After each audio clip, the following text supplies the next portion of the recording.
Орон төргийн эрхэм үзэгчтэй 7 хоног бүрийн пүрэв гарагт үзэгч та бүхний хүртэл болдог Иргэн ба 45 нэвтрүүлгийн шинэ дугаар эхэлж байна. Бид энэ хүн нэвтрүүлгийг нийслэлийн иргэдийн төлөөлөгчтэй хуралтай хамтран бэлтгэдэг байгаа. Өнөөдрийн маань зочноор нийслэлийн иргэдийн төлөөлөгчтэй хурлын төлөөлөгч, нийслэлийн иргэдийн төлөөлөгчтэй хуралдах ардчилсан намын бүлгийн дарга Баатархуу өргөд оролцож байгаа юм. Танд орой мэнд хүргэе. За баярлалаа. Та бүхэнд орой мэнд дэвшүүлье. За нийслэлийн иргэдийн төлөөлөгчтэй хурлын ардчилсан намын бүлгийн та бол ахалдаг байгаа. Тэгээд бүлгээс бол бас нэлээд дөрвтэй шийдвэрүүд гарсан дөрвтэй ажлуудыг хийж байгаа. За иргэдтэйгээ хамтран ажиллаж байгаа. За нөгөө нийгэмтэй эрэх холбоотой ажиллаж байгаа. Ялангуяа энэ батлагдаж байгаа хуулиутай холбоотой. За нийгэмд анхаарал татсан шүүмжил дагавс ийм асуудлуудад бол тусгайлсан ард түмтэй оролцуулсан хилцүүлгүүдийг зохион байгуулдаг болсон. Гэт олон ажлуудыг дурдж болохоор байгаа. Тэгэхээр ардчилсан намын бүлэг за 2018 бараг 2 жил болох гэж байна. Тэгэхээр энэ хугацаанд ер нь ямар ажлуудыг хэрэгжүүлв? За баярлалаа. Ер нь бол үзэгч түмэндээ нэг зүйлийг бид нэр их тодорхой ойлгох шаардлага байгаа. Нийслэлийн иргэдийн хурал гэдэг маань яг юу хийдэг байгууллага юм бэ? Яадаг юм бэ гэдгийг ойлгох хэрэгтэй. Нийслэлийн иргэдийн хуралд бол 2 намын бүлэг ажиллаж байгаа. За манай намын бүлэг бол ямар уриалга дэвшүүлж байгаа вэ гэхээр энэ 45 төлөөлөгч бол иргэдийн өмнө тулгамдсан, нийслэлийн өмнө тулгамдсан нэг асуудлыг нэг төлөөлөгч барьж аваад энэ 4 жилийн хугацаанд нэг мөсөн сайн шийдвүлье. Ингэх юм бол нийслэл Улаанбаатар хотын өмнө тулгамдсан 45 асуудал бол цөөрөх юм байна. 45 асуудлыг бол шийдэх юм байна. Энэ шийдлийг бол нийслэлийн засаг даргатаа үүрэг болгоод, чиглэл болгоод хамтраа шийдээд явъя гэдэг ийм байдалтай байгаа. А нөгөө талдаа манай нам бол нэгэнт сөрөг хүчин болсон 11 судалтай учраас гаргаж байгаа бодлого дээр мэргэжлийн төвшөнд дүгнэлт хийж болохгүй байгааг нь болохгүй байна гэж хэлээд болж байгааг нь дэмжиж явах ийм үүрэг шаардлагатай, ийм үүрэг хариуцлагатайгаар ажиллаж байгаа. За бид нар бол аль болохоор энэ гарч байгаа шийдвэрүүд, улсын их хурлаар гарч байгаа хууль, нийслэлийн ажил амьдралтай холбоотой бүхий л асуудлаар иргэдийн оролцоотой, мөн энэ мэргэжлийн судлаачдыг оролцуулсан, шийдвэр гаргагчдыг оролцуулсан, 3 талыг оролцуулсан ийм хотын шийдэл гэдэг хилцүүлгийг тогтмол зохион байгуулж байгаа л да. За энэ хилцүүлгийн гол зорилго юу юм бэ гэхээр ерөөсөө нэг шийдвэр гаргагчд ямар нэгэн байдлаар судалгаагүйгээр шийдвэр гаргадаг. Тэр шийдвэр нь яг газар дээр хэрэгжих гэхээр үр дүн гардаггүй. Энээс болоод иргэд төр засаг хоёрын хооронд үл ойлголцох, үл итгэлцэх ийм зүйлүүд бол маш олон удаа Монголд гарч байгаа юм л да. Энийг нэгдүгээр бид нэр хамтарч асуудлыг шийдэх энэ соёл руу бид нэр ойр тулах хэрэгтэй. Хоёрдугаар Монгол улсад судалгаа шинжилгээ хийж байгаа маш олон хүмүүс байдаг. Ихтэй сургуулиуд байдаг. Энэ хүмүүсийн судалгаа шинжилгээг эргэлтэнд оруулъя. Төр засгийн шийдвэр гаргахад энэ судалгаа шинжилгээг нь төлөвлөгөө ашигладаг болъё гэсэн судалгаатай шийдвэр гаргая. Сургаар биш, таамгаар биш, сэтгэлийн хөдөлгөөнөөр биш, зөвхөн хэн нэгэн таалагдах гэж биш. Ийм биш, ерөөсөө нэг судалгаатай, бодиттой, дөрвтэй, үр дүнтэй шийдвэр гаргадаг болъё гэсэн энэ санаачлагаар хотын шийдэл хилцүүлгүүдийг бол сэдэв бүрийн хүрээд хийж байгаа. Ер нь энэ 4 жилийн хугацаанд нийслэлийн ажил амьдралтай холбоотой маш олон хуулийн төсөл бол улсын их хурлаар хилцэгдэхээр байгаа. Энэ төсөл болгон дээр бид энэ хилцүүлгийг зохион байгуулж байгаа. Тухайлбал ямар асуудлыг энэ хилцүүлгээр шийдэж чадав. За миний мэдж байгаагаар бол ардчилсан намын бэлгээс наашлаад бол хөрс хамгаалах өдөртэй болсон. Энэ өдрийг бол удахгүй тэмдэглэх гэж байна. Тэгэхээр Улаанбаатар хотын иргэд бол агаарын бохирдол гэж яриад байдаг. Бид нар ийм агаараар амьсгалж байна. Хөрсний бохирдол гэдэг маань цаана дутхгүй том асуудал үлдээд байдаг гэдгийг бол бас тэр бүр анзаардаг юм шиг байна. Тий. Ер нь бол Улаанбаатар хотын агаар, хөрс, орчны бохирдол гэдэг ийм цогц асуудал байгаад байгаа. Бид нар зөвхөн агаарын бохирдлын асуудлыг нь нүдэнд харагддаг учраас агаарын бохирдлын асуудлыг шийдэх гэж олон янзын арга замаар үзээд байдаг. Гэтэл чимээгүй тахал буюу нүдэнд харагдахгүйгээр бидний хүүхдүүдийг монголчуудын ирээдүйн боловсон хүчин болсон энэ хүүхд залуучуудыг ахмадуудыг ер нь энэ гэр хороол хаваар амьдарж байгаа хөрсний их бохирдолтой байгаа энэ орчинд амьдарж байгаа хүмүүсийн эрүүл мэндэд асар муугаар нөлөөлж идэг энэ хөрсний бохирдлын асуудлыг бол бид нар 2 дугаар зэрэгт тавьдаг. Ингэж бол болохгүй юм байнамаа. Агаар, хөрс, орчны бохирдол гэдгийг цогцоор нь шийдэх ёстой. Төр засаг бол нэг мөсөн цогцоор нь анхаарлаа хандуулах учиртай юм а гэдэг ийм байр суурьтай байгаа. Тэгэхээр өвөл болохоор бид нар утааны асуудал ярьдаг, хавар болохоор хөрсний асуудлыг ярьдаг байж болохгүй. Нэг мөсөн зөв шийдэл, цогц шийдэл гаргая гэсэн энэ саналыг бол гаргасан. Би өнгөрсөн жил нийслэлийн иргэдийн хурлын тэргүүлэгчдийн хуралдаанаар ер нь энэ хөрсний бохирдлын асуудал бол чимээгүй тахал юм а гэдгийг ойлгуулах үүднээс хөрс хамгаалах өдөртэй болсон. Энэ маань 4 сарын 27-нд бол хөрс хамгаалах өдрийг нийслэл Улаанбаатар хотод бол тэмдэглэнэ. Энэ бол бидний баярын өдөр биш. Энэ бол ерөөсө хөрсний бохирдолтой дэлхийн нийт яаж тэмцсэн юм бэ? Монгол улс яаж тэмцэх одоо гарцууд байгаа юм бэ гэдэг чиглэлээр маш олон судлаачид бас судалгаа явуулсан юм байна лээ. Энэ чиглэлээр ажилладаг бизнесийн байгууллагууд байгаа. Төр засгийн бодлого яг юу юм бэ гэдэг дээр бид нар тойрч ярина. Ер нь цаашдаа хөрс хамгаалах, хөрсний эвдэрлийг сэргээх, хөрсний бохирдлоос урьдчилан сэргийлэх, бохирдсон хөрсийг яах вэ гэдэг дээр цогц бодлоготой болёо гэдэг энэ саналыг гаргаж бид нар бол ажиллаж байгаа. Энэ дээр бол одоо маш олон иргэд энэ хөрс хамгаалах чиглэлээр өөрийнхөө саналуудыг манай бүлэгт бол явуулж байгаа. Нийслэлийн сая гаруй иргэдийг 45 төлөөлж нийслэлийн одоо парламентад сууж байгаа. Та түрүүн бас чухал асуудлыг хөндлөө. 45 асуудлыг одоо нэг хүн хит олон юмрээ яваад байхгүй нэг л асуудлын төлөө ингээд 4 жил явуучвал тэр нь ажил хэрэг болчих юм бол бас 45 асуудал шийдэгдэнэ гэж байна. Ардчилсан намын бүлэг бол 11 төлөөлөгчтэй байгаа. Тэгэхээр одоогоор яг ямар асуудлыг авч хэлцэж байна. Энэ дээр бас дөрвтэй ирээдүйд одоо сайн юм харагдаж байна. Ер нь бол манай бүлгийн хурал дээр 11 төлөөлөгч нэг асуудлыг барьж авъя. 11 асуудлыг шийдье.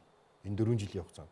Тухайлах юм бол энэ хөрсний бохирдлыг хөрсний бохирдлоос урьдчилан сэргийлэх чиглэлээр манай Батцог төлөөлөгч энэ асуудлаар одоо дөрвтэй хөөцөлдөж энэ 4 жил одоо ажиллах. Жишээ нь хүүхдэд ээлтэй Улаанбаатар хотыг бий болгоё. Ерөөсөө Улаанбаатар хотын хөгжил дэвшил гэдэг бол зөвхөн нэг өндөр барилга биш. Зөвхөн нэг засмал зам биш юм аа. Хүмүүс алхах, хүмүүс амар тайван одоо зугаалах, тэр дундаа энэ хүүхдүүд тоглох орчин байхгүй болсон байна. Энэ ер нь хөгжил дэвшил гэдгийг ерөөсөө хүмүүсийнхээ энэ амар тайван байдлаас салгаж ойлгож болохгүй.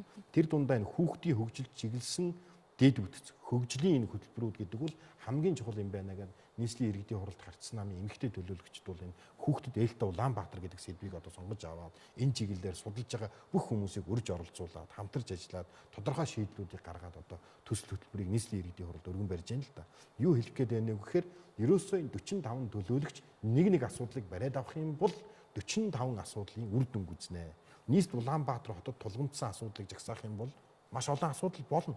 Гэхдээ 45 асуудлыг шийдэж чадах юм бол Улаанбаатар хотын хөгжил дэвшил тэр хэмжээгээр дээшлэх юм а гэсэн ийм уриалгыг бол Ардчилсан намын бүлэг бол нийслэлийн иргэдийн хуралдаа Монгол Ардын намын бүлэгт бол бид нар уриалж байгаа л да. Тухайлах юм бол одоо өнөөдөр Ардчилсан намын одоо наран туяа төлөөлөгч, тулах төлөөлөгчийн санаачлагаар сууч өмчлөгчдийн холбоо буюу бидний хэлдгээр сөөхийн хуулийн одоо хилцүүлгийг зохион байгуулж байна л да. Орон сууцны хороолт дунд байдаг.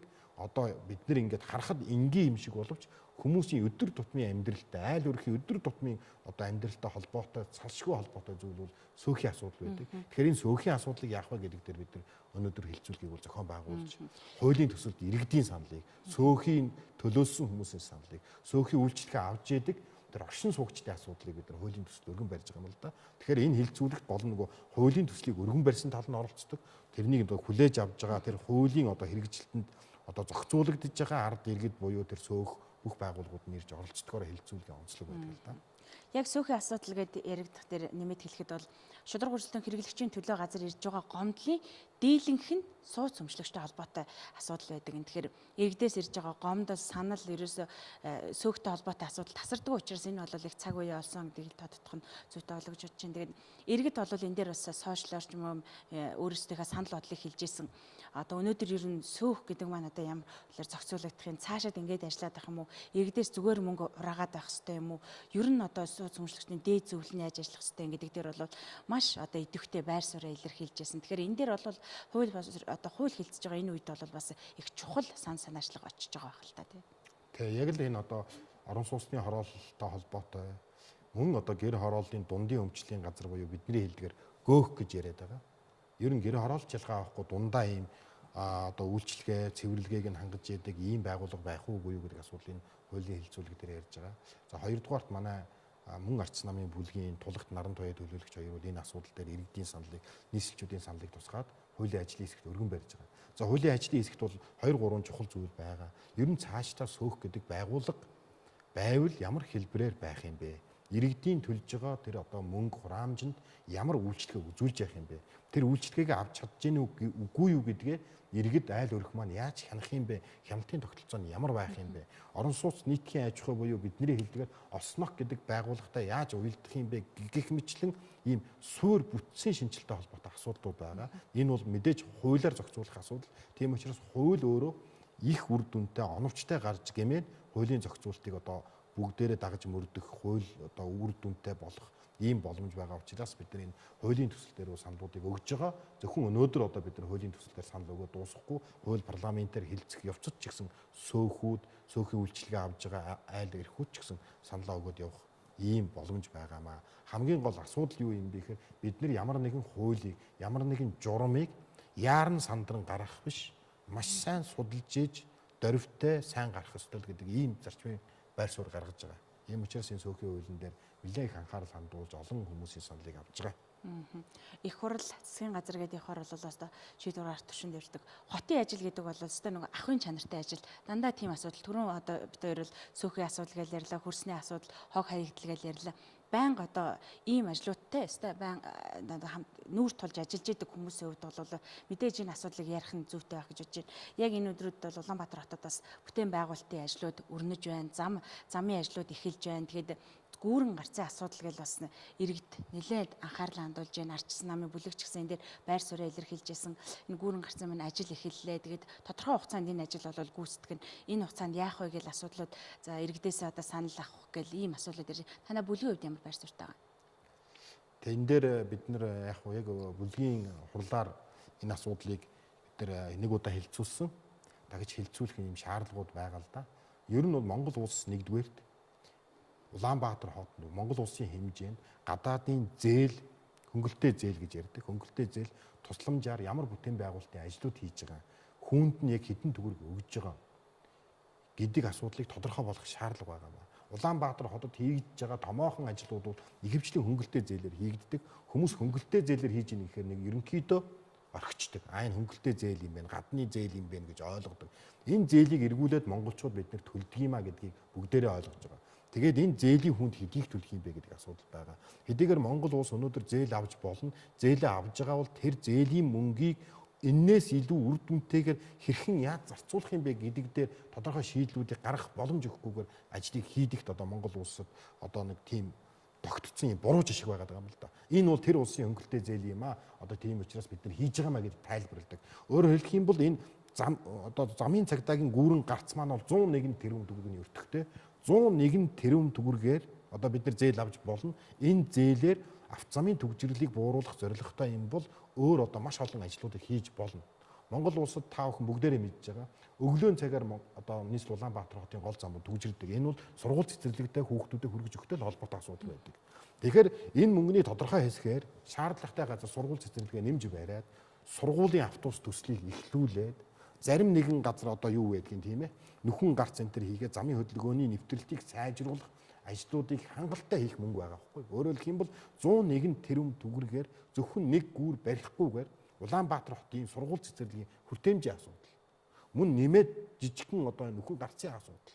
Тэгээд засгийн газрын хэмжээнд явж байгаа энэ одоо одоогийн төмөр зам дээгүүр ирээл бас буюу бидний хэлдгээр одоо хөнгөн галт хэрэг явуулаад үндсэн төмөр замаа богдыг тойруулах маягаар явах юм бол нөгөө байнга төмөр зам явж зам хаахгүйгээр энэ асуудлыг ингээд урт хугацаанд нь хараад шийдэх мөнгө бол байна. Гэтэл энэ мөнгийг бол бид нар энэ хөнгөлтэй зээлийг үндсэндээ бол би буруу зарцуулж яах гэж хувь төлөөлөгчөөр хэлээд байгаа. Ийм учраас би төлөөлөгчийн хувьд ямар асуулгыг нийслэлийн иргэдийн хурл бөгөөд засгийн газар тавих гэж байгаа вэ гэхээр ерөөсөө энэ Улаанбаатар хот Монгол улсад хэрэгжиж байгаа энэ бүх хөнгөлтэй зээлүүдэд яг юу хийх юм, хүүнд нь хэдэн төгрөг төлөх юм, жишээ нь 2019 онд хэдэн төгрөг төлөх юм, 20 онд хэдэн төгрөг төлөх юм бэ гэдэг энэ асуудал нэлээд юм тодорхой бус байгаа даа.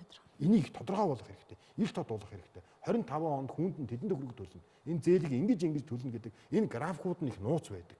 Тэгээ нэг ийм байдлаар ажлыг хийж байгаад бол одоо төлөөлөгч, хувь төлөөлөгчийн хувьд бол би бас сэтгэл дундуур байгаа. Энэ чиглэлээр би бас засаг дарга бөгөөд одоо ажил хариуцж байгаа хүмүүст бол асуулга тавьж байгаа. Тэгэхээр Улаанбаатар хотын одоо захиргааг нүүлгэх асуудлаас яригадаад эхэлсэн. Хотын захиргаагаа дагаад бусад бүх үйлчлэг ингээ явуулдаг учраас иргэд бол их анхаарлаа хандуулж байгаа. Тэгээд та өөрөө ардсан намын одоо бүлгийг толгойлдог хүний хувьд за дээрээс нь хувь төлөөлөгчийн хувьд энэ хотын захиргааг нүүлгэхээр ямар байр суурьтай явж байна? За өнгөрсөн 4 жилийн хугацаанд Улаанбаатар хотын захиргааг нүүлгэх, Улаанбаатар хотод үйл ажиллагаа явуулдаг томоохон худалдааны төвүүдийг нүүлгэх. Ер нь Улаанбаатар хотын төв гэдэг ойлголтыг олон газар болгоё. Нэг төвтэй хот биш, 8 төвтэй хот болгоё гэдэг үндсэн хөгжлийн бодлогын бичиг баримтыг нийслэлийн иргэдийн хурл засгийн газраар бол баталчихсан. Улаанбаатар хот бол 8 төвтэй, олон төвтэй хот болно. Энэ хотуудыг холбосон хүн амын нэгтрал нь тэнцүү хуваарлагдана. Авто замын сүлжээгээ ингэж хөгжүүлнэ гэсэн бодлого гарсан. Ер нь Улаанбаатар хотын захиргаа томоохон авто худалдааны төвүүдийг нүүлгэх асуудал бол би концепцийн хувьд, үзэл баримтлалын хувьд зөвөө гэж боддог. Зүгээр хаашаа нүүлгэх үү, хэрхэн энэ ажлыг зохион байгуулах уу, энэ одоо төсөв санхүү нь ямар байх юм бэ? Татвар төлөгчдийн мөнгийг хэрхэн үр дүнтэй зарцуулах вэ гэдэг дээр би арай өөр байр суурьтай байгаа л да. Ер нь бол өнгөрсөн 4 жилийн хугацаанд бол гэр хорооллын нэгтрал ихтэй газар Улаанбаатар хотын захиргааг нүүлгийа гэдэг байр суурийг бол гаргасан. Энэ байр суурийг бол би одоо ч гэсэн дэмжиж байгаа юм л да. Ер нь бол Улаанбаатар хотод бол хамгийн үнцэнтэй баялаг бол энэ гэр хорооллын газар байгаа. Энэ газрыг нэгдүгээр бид нэр эдийн засгийн эргэлтэнд оруулах боломжийн иргэдэд өгөх хэрэгтэй. Өөрөөр хэлэх юм бол орон сууцтай айлууд маань орон сууцаа авчихсан, малтай айлууд маань малаа ховчлоод авчихсан. Одоо манай гэр хороолд байгаа 200 мянган орчим өрх бол үндсэндээ газраа өмчлөд авж байгаа. Газар өмчлөлийн асуудал бол хараахан дуусаагүй байна. Ингээ газраа авчихсан учраас энэ газар өөрөө эдийн засгийн суур эргэлтийн хөрөнгө учраас энэ эдийн засгийн эргэлтийн хөрөнгө үнцэнтэй болгох чиглэлээр бол бодож тэгээ Улаанбаатар хотын түгжирлийг шийдэх гэж бодож мөн агаар орчин хөрсний бохирдлыг одоо бодолцсон үзэж Улаанбаатар хотын захиргааг Баян уушуу чиглэлд нүүлгийа гэсэн ийм бодлогын шийдэл гаргаад судалгааны ажил нь явагдаад төсөв хөтөлбөрийг боловсруулад цаасан дээр бүх юм дуусчихсан байсан. Тэгээ харамсалтай нь одоо шинэ одоо эрх баригчдын зүгээс бол Улаанбаатар хотыг нөхтрөө нүүлгийа гэж байгаа. Угаасаа яармгийн урт тал одоо юу байдгийг нүхтийн ам яармаг хавийн газар нь үнцэнтэй. Өөрөөр хэлэх юм бол тэнд бол одоо орчин үеийн Улаанбаатар хотын шин барилгууд төлөвлөгдөж байгаа. Ийм газар нүүлгсэн дээр юм уу? Эсвэл одоо гэр хорооллынхаа газрыг илүү үнцэнтэй болгож иргэддээ эдийн засгийн энэ боломж олгох чиглэл рүүгээ шийдэл гаргах уу гэдэг дээр дахин бодох шаардлага байгаа гэж бодож байгаа. Гэхдээ энэ асуудал эцэст нь шийдэгдээгүй учраас мэдээж иргэдийн хурлаар яригдана. Бид нар бол байр сууриа илэрхийлнэ. Концепцийн хувьд бол үзэл санааны хувьд бол хотын төвөөс бол хотын энэ томоохон байгууллагуудыг бол гаргах нь бол зөвөө гэж бодож байгаа. Ер нь Улаанбаатар хотын хувьд бол бид нэр энэ авто замынхаа төвжирлийг шийдэх, агаар орчныхаа бохирдлыг шийдвэрлэх, мөн энэ гэр хорооллын дахин төлөвлөлт гэдэг цогц шийдлийг шийдэхийн тулд гол анхаарлыг энэ гэр хорооллолд хандуулах хэрэгтэй. Өөрөөр хэлэх юм бол энэ гэр хорооллын дахин төлөвлөлт гэдгийг дагаад ажлын байр бий болно. Ямар ажлын байр бий болох вэ гэхээр барилгын ажлын байрыг болно. Хашаа хороог нь янзалдаг ажлын байр бий болно. Юу байдгийг тэр одоо нөхөн жорлонгуудын шийддэг ийм шинэ ажлын байрууд бий болно. Үүнийг дагаад худалдаа үйлчилгээнүүд бий болно. Энэ хэрээр нөгөө орчны бохирдлууд нь аяандаа зэгцэрч эхлэх ийм том концепц байгаа. Тэгэхээр ер нь Улаанбаатар хотын хөгжил дэвшлийн бодлого эдийн засгийн гол чиглэл хаашаа явах хэрэгтэй вэ гэхээр гэр хорооллын дахин төлөвлөлтийг шийдэх маягаар явах нь бол хамгийн үр дүнтэй гэсэн бодолтой байна. Гэр хорооллын дахин төлөвлөлт бол нийслэлийн одоо нэлээд олон газар өрнөж байгаа. Тэр энэ ажил болоолаас эхлээд багагүй хугацаа өнгөрсөн. Зарим иргэд болоолаас газраа одоо үн цэнтэй болгоод орон сууцнд орж ийн. Зарим нь одоо дэд үтсийг хүлээж ийн гэл олон иргэд бол ер нь хүлээлтийн байдалтай байгаа. Тэгээд агаар орчны бохирдол гэдээ ярихаар мэдээж тэр агаарын бохирдлыг бууруулахын ажлууд гэдэг бол төр арга цаасан л ажлууд байгаа. Тэгэхээр нэг ч гэсэн яндангийн тоог цөөлж ижил энэ дээр бол бодит үр дүн гарах юм болов гэсэн ийм одоо тамгалаад байна. Тэгээ ер нь бол гадны эдийн засгчид судлаачид Улаанбаатар хот бол хөгжиж болох хот байна. Энэндээ бол бид нар нэгдүгээр итгэх хэрэгтэй. Энэ бол одоо яадгаа алдсан хот биш. Энэ гэр хорооллын хөгжил дэвшилийн асуудлыг шийдэх юм бол Улаанбаатар хот бол хамгийн сайхан юм хот болох боломж байгаад байгаа. Тэгээ биднэрт бол бодлогын зөв зохицуулалт хэрэгтэй байгаа юм л да. Үндсэндээ бол нийслэлийн иргэдийн хурал, нийслэлийн засаг дарга, улсын хурал гэдэг бол иргэдийн өмнө тулгамдсан, нийслэлчүүдийн өмнө тулгамдсан, Монгол улсын өмнө тулгамдсан асуудлыг хамгийн зөв аргаар, үр дүнтэй аргаар шийдэх гэж сонгогддог. Харамсалтай нь заримдаа бид нар өөрсдөө асуудал болдог. Энэ асуудлаа шийдэхгүй цаг алддаг. Үндсэндээ одоо юу байдгийг нийслэлийн иргэдийн хурал гэдэг байгууллага бол 2 жил 2 тал болол маргалтчихсан. Тэгээ би нийслэлийн засаг даргад ямар байдал дээр шүүмжлэлтэй ханддаг вэ гэхээр ерөөсөө өнгөрсөн 4 жил ийм байсан, ардчсан нам ийм байсан гэсэн нэг их өнгөрснөө дүгнсэн ажлууд хийгээд байгаа. Би юу хэлэх гээд байна вэ гэхээр эрх баригч бол өнгөрсөн 4 жилтэйгээ ноцолдох биш. Одоо нөгөө амлж исэн зүйлүүдэд хурдан зөв аргаар шийдээд явах хэрэгтэй гэсэн ийм зарчмын шаардлага тавьдаг. Зарчмын шаардлага хэлж байгаа. Та бүхэн асуудлаа шийдээч. Үндсэндээ эрх баригч нам ажил аваад 2 жил боллоо. Яг бодиттой цоо шинээр нийслэл Улаанбаатар хотод яг юу хийчих вэ гэдгийг нийслэлчүүд бид нар өөрсдөөс асуух хэрэгтэй. Эрх баригчдаас асуух цаг болсон. Яг юу хийсэн юм бэ? Бид нар шүүмжлэлтэй хандж байгаа юм биш. Яг юу хийсэн юм бэ л гэж асууж байгаа. Тэгэхээр та нар юу хийсэн бэ гэдэг ийм одоо нэг явган хэрүүл хийх биш. Асуудлаа шийдээд явах юм бол энэ хожим хойно Монгол улсны нийслэл хэрэгтэй байгаа. Тийм учраас миний одоо шүүмжлэлтэй ханддаг зүйл бол дэндүү удаан байна. Гэр хорооллын дахин төлөвлөлтийн ажлыг бид нар ярьсаар хагаад 2 жил алдсан. Өнгөрсөн 2017 оны нийслэлийн иргэдийн хурал дээр бид нар төсөвтөр 10 тэрбум төгрөг баталсан. 10 тэрбум төгрөгээр яг юу хийсэн юм бэ гэдгийг дахиад тодорхойгүй байж байгаа жишээтэй. Тэгэхээр би бол хурдан бай, шуурхай бай, үр дүнтэй бай, урагшаа харъя. Элдв янзын тэмцэл хэрэггүй зүгээр л ажиллаа хийгээд ирэх хэрэгчд яваач. Хяналтын тэртээ тэрнгүү иргэд тавьчихна. Бид нэр тавиа явчихна гэдэг ийм байр суурьтай байгаа. Гэр хорооллын дахин төлөвлөлт та өөрөө бол яг гэр хорооллыг сонгогдсон төлөөлөгч байгаа. Тэгэхээр гэр хороолд амьдарч байгаа иргэдийн хувьд бол гол нь ямар байр суурьтай явж байна? Дахин төлөвлөлтөөр. Иргэдийн хувьд гэр хорооллын дахин төлөвлөлтийн ажил нэлээд эрчимтэй явж байхад бол иргэд бол маш хүлээлттэй байгаа. Одоо бол яг яах юм бэ гэдэг бодиттой шийдэл байхгүй. Нэг бол одоо иргэдийн айлууд донд халуун ус, хүйтэн усын хөргөж ирэх юм шиг ярьдаг. Нэг бол боломжгүй юм шиг ярьдаг. Нэг бол хашаанд нь зээл өгөөж шийдэх юм шиг ярьдаг. Өөрөөр хэлэх юм бол байр суурьуд их олон янз байгаа учраас тэнд оршин сууж байгаа иргэд бол яг аль нь оновчтой юм бэ гэдэг бодит мэдээлэл мэдлэг хараахан бага байгаа болов уу гэж харж байна л да. Тийм учраас иргэд бид нар бол ямар байр суурь гаргаж байгаа вөхөр сонголт өгөх хэрэгтэй. Энэ өндөр орон сууцнд, нийтийн орон сууцнд орох боломж нь юм. Тэндээ хашаа байшингаа шинжилээд оршин суух боломжтой тэд байна гэдэг ч юм уу. Ийм боломжуудыг сонголтуудыг илүү төлхөө олгож ажиллах ийм шаардлага байгаа. Тэгээд зөвхөн энийг мэдээж хэрэг төр засаг иргэдийн татвар төлөгчдийн мөнгөөр энийг зохион байгуулах одоо хүчин чадал нь хүрэхгүй. Тэгэхээр яах ёстой юм бэ гэхээр энэ чиглэлээр ажиллаж байгаа маш олон бизнесийн байгууллагууд байгаа. Маш олон төслүүд байдаг. Энийг бүгдийг холбож өгөх ажил.